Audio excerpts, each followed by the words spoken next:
ငလင်ကြောင့်ပျက်စီးသွားတဲ့မစိုးရင်တိုက်တဲ့ကျောင်းတော်ကြီးကိုသိန်းပေါင်း9000ကျော်အကုန်ကြခံလူဒန်းသွားမယ်ဆိုတဲ့ပြီးခဲ့တဲ့ငလင်တန်းကြောင့်ပျက်စီးသွားတဲ့မန္တလေးကမစိုးရင်တိုက်တဲ့ကြီးကိုမူလလက်ရအတိုင်းပြန်လည်တည်ဆောက်နိုင်ဖို့နဲ့ပျက်စီးသွားတာတွေကိုပြန်လည်ပြုပြင်ဖို့ဇွဲထက်ဆင်းရွှေဒနာဆိုင်ကသိန်းပေါင်း9000ကျော်အကုန်ကြခံတည်ဆောက်သွားမယ့်အကြောင်းစိုင်ပိုင်ရှင်ကိုယ်တိုင်ကဆရာတော်ထံမှရှောက်တင်ခဲ့ပါတယ်။ဒါပြင်၎င်းကျောင်းနယ်ကြီးကသာသနာတော်အတွက်တာမက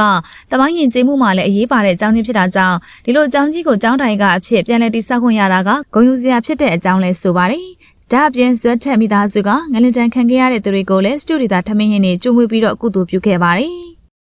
ငလင်တန်းခံစားနေရတဲ့သူတွေအတွက်ကိုယ်တိုင်ချက်ပြုတ်ပြင်ဆင်ပေးနေတဲ့မင်းသမီးလေးစုပြည့်တဲ့စဉ်တရုတ်ဆောင်စုပြည့်တဲ့စဉ်ကငလင်တန်းခံစားနေရတဲ့သူတွေကိုလူဒန်းမှုအတွက်ချက်ပြုတ်ရာမှာကိုယ်တိုင်ပါဝင်ကူညီပေးခဲ့ပါတယ်။မန္တလေးမြို့ကငလင်တန်းခံစားနေရတဲ့လူအယောက်1300အတွက်ကိုယ်တိုင်ထမင်းဘူးတွေတွားရောက်လူဒန်းခဲ့သလိုစကိုင်းမြို့ကငလင်ပေးပြန်လည်ထူထောင်ရေးမှာအသုံးပြုနိုင်ဖို့အတွက်ငွေကျပ်340ထပ်မံလူဒန်းခဲ့ပါတယ်။စုပြည့်တဲ့စဉ်ကငွေအားအပြင်ကိုယ်တိုင်လောက်အားနဲ့ပါတတက်တအားကူညီပေးနေတာကြောင့်ပြည်သက်တွေကလည်းချီးကျူးနေကြသလိုသူကိုယ်တိုင်ကလည်းပြည်သက်ကြီးအနေကင်းစေဖို့အတွက်ဆုတောင်းပေးနေပါတယ်။လူစင်းရဲပေမဲ့တရားမစင်းရဲတဲ့ရေခဲကြောင်းတယ်လေ